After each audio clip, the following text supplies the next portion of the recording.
we are going to discuss a situation. There are employers without employees. There are organizations, I can say, without employees, and there are workers without organizations. So, what I would suggest, how employment relationship or human resource management is carried out in your organization, and if we apply into this gig worker situation, how it is practically possible. As a matter of fact, it is not a dual relationship like employer and employer. We have in this gig economy, we have a platform firm, we have requester, and we also have the worker.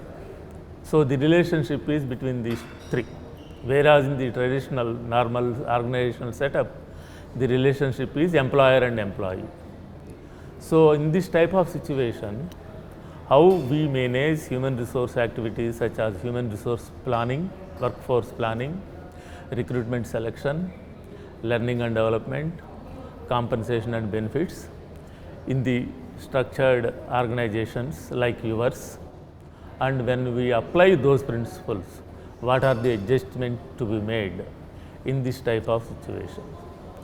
That is a broad theme on which we have to start discussion.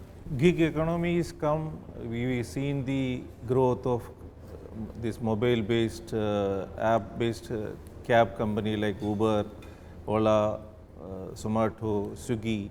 The growth we have seen, and during this COVID time, the sale of this Swiggy and all, because home delivery and all those things.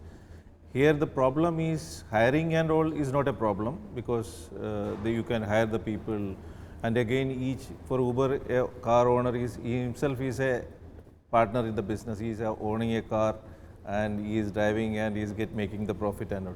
But the problem is the relationship between employee-employer relation. That's a challenge for this kind of business. But other part like training and recruitment, all those things were a problem.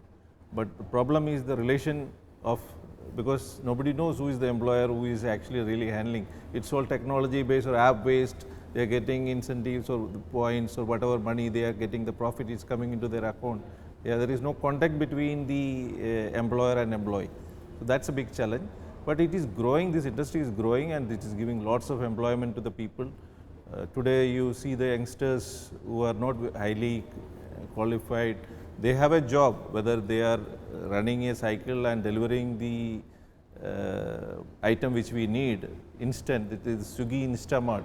You order anything which you want from the grocery and all, it will come within 10-15 minutes in Calcutta. Even the drinks also available now online. You just order it, it will come to your home. Yeah, with a Aadhaar card registration, you can come anything, any medicines, anything is coming to your home with the help of a phone. So that economy is growing, employment generation is there, but only challenge is that employer-employer relation is a challenge. Employer relationship we cannot establish, but you can see some platform firms refuse to access to the app by the workers. There can be, the app can be developed to, because there may be another app in the back end for the employer-employee kind of transactions are there. There they can raise their genuine grievance or anything, somebody will be addressed, or that can be managed. But again, this is all managed in a huge number of people. Maybe the offices are where the offices of this Uber or Swiggy and from where they are managing, we have no idea exactly. Maybe it is managing from Chennai or somewhere. Things are moving around in Calcutta, but that can be through app, or technology can be help in getting that kind of problem will be solved. Nowadays there are lots of chatbots, policy-based chatbots. You prepare the policy-based chatbot. Chatbot can answer to the queries of the people, whatever answer they want to give. That can be possible. My doubt is, there is some platform firms refuse to access to their app to the workers. For me, it is a refusal. That refusal is dismissal. So that means they are somehow hiring, they are dismissing also. Am I right? They agree with me? But in between, what is happening? Yes, sir. Say India with such a large populations where employment always is a, you can say, a social political issues there. So I was just analyzing the data.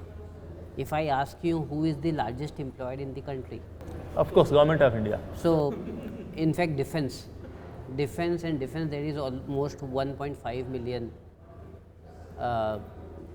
people serving the country.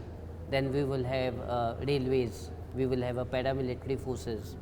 But say in a private sector company, if we see the largest employers are either banks or IT.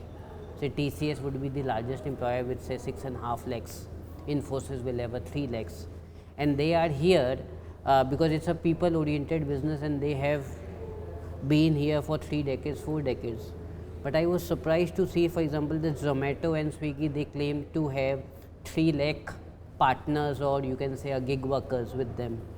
So of course, this gig economy gives us a scale, flexibility, but at the same time, there are various security issues. The regulations are being not relaxed for them, the working hours, etc. So it's not a question of employee, employers or a gig in a growing country like India, where we have our own challenges, etc.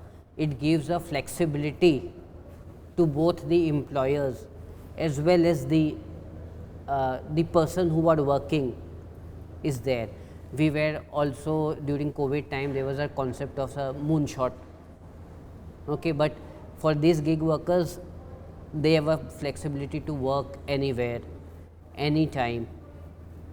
Employers also have that flexibility. So I think in a growing economy where everything is evolving, we are moving towards AI, etc. So employers also are very, very reluctant to hire without proper planning. So we need to utilize the best of the both worlds. So I'll see from that perspective. This leads to another area, why this gig workers number is increasing. One, you have already told, flexibility. People prefer to have the flexibility. Sir, what do you say? See, I believe that there's no employer-employee relationship in this gig economy at all. I think it's a purely win-win opportunistic scenario which is being created. Just to give you an example from a real day-to-day life, say if a person has 1 lakh rupee, he has 2 options. He can do trading or he can do manufacturing. Now what does a trader do? Trader is opportunistic. He can sell a cosmetic today or a cement tomorrow or a steel tomorrow, whichever gives him returns, he goes. There is no longevity, there is no relationship which he builds. Whereas a manufacturer who runs a factory, he says, I have to be in this business for the next 20 years, so let me bring my brand, reputation, service, etc., etc. Same way, all these people today are just taking use of that opportunity. Today that opportunity is there where all these Swiggy, Zomatos, etc. are delivering. There's money to be made, people are making. Tomorrow something happens to them, there's no longevity in this. I've seen people in Calcutta itself, these Uber drivers or whatever, have 2 or 3 phones. The last time when I visited Hong Kong, that driver had 7 phones. So there were 7 applications that he was running and he was opportunistic. So he knows that 7 to 9 is a peak hour. On this platform, he jumps onto that platform, switches off everything else. He knows that this platform is, so where is the employee? He was talking about that moonshot. So you mean he's employed by 7 people? I don't think it's more of a trading mindset, an opportunistic mindset, where today I have an opportunity to make money. There is this private equity funded company or company which is ready to lose money in my city by giving me discounts of delivering products at X and Y location. Everyone knows this may or may not last for a long period of time. There are set of people who are ready to take advantage of it and who are taking advantage of it. It's a win-win situation because here is a restaurant who can only deliver to 100 customers in his own restaurant, and there are 500 customers who are ready to consume. It gives him economies of scale, so he's ready to give it at a 10-20% discount to a Zomato. Tomorrow, if that Zomato goes away, his business goes away because he cannot come up with a solution where he can deliver it to those 500 customers outside the restaurant. So I think it's all short-term, opportunistic, on that day. Long-term, no one knows whether it will really survive or not. So this this comes to one sort of conclusion. Yes, there is no employer-employee relationship, but definitely flexibility for some people. For many people, as you said, opportunity available, make use of the opportunity available, grab as much income as possible. As you said, 7 apps for an individual. So, what do you say, sir? You see, I have a very strong point of view on both sides. I was in the government for a long time in the IAS, and I ran the housing infrastructure company as the MD for more than 1 decade. Now, one of the tasks of the government company was to clean the city of Newtown. Now, a sweeper, if once he gets into the government role, he will grow old after 5, 10, 20 years, but the roads will still have to be clean. But the ability to do work goes down. So, the service goes down. So, I was mortally against having permanent, like Kolkata Municipal Corporation at the last count had 40,000 conservation workers, and you can see how dirty parts of Kolkata is. But in Newtown, where it's completely with gig economy contract workers, we have supervisors and it's kept spit and span clean. We like to say that Newtown is the Singapore of Kolkata. It's so clean, so neat. So, the nature of the work sometimes prevents us from having, because people grow old, limited point, and your service delivery goes down, especially involving physical work. But the other side also that we have faced in the government is the recent incident. I am not making any statement, but where even in the police force there was this contract employees, they call it civic police, to help the traffic police. And this civic police is not sufficiently trained, he is not sufficiently paid, he constantly looks at different avenues of gratifying himself, and he is indisciplined in a way because the training ethos is not ingrained into him. So, what happened that this very tragic case of Nirbhaya getting raped and murdered in the hospital happened by a civic police. And there is now a clamor, and even the Supreme Court has said that you must have proper police with all trainings and everything, and the loyalty to the constitution and the government, that has to be there. To take an example from him, can you think of a defense which is army and military outsourced? I mean, this would be stupid. They get money in Russia, it's happening, but they will get money and shoot the commander. So, I would say there are both sides of the story, and for sweeping, conservancy, physical world, etc., I have found there is no point taking permanent employees, and also there is this problem of pension and liability, long-term liability, which are not needed.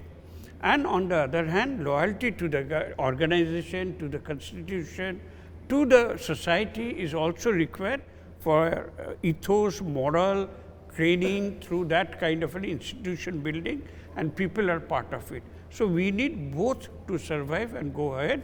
I think he has also made a very fine point. The worker also gets a choice. I mean, you give me X rupees and that is the end of it, it is not there. He is free to do a lot of things. I think after the COVID, the TCS and others said, used a term called moonlighting. You are working for TCS, but you are also working for IBM on the side whenever he is getting time. Whether it is good or bad depends on which side you are on.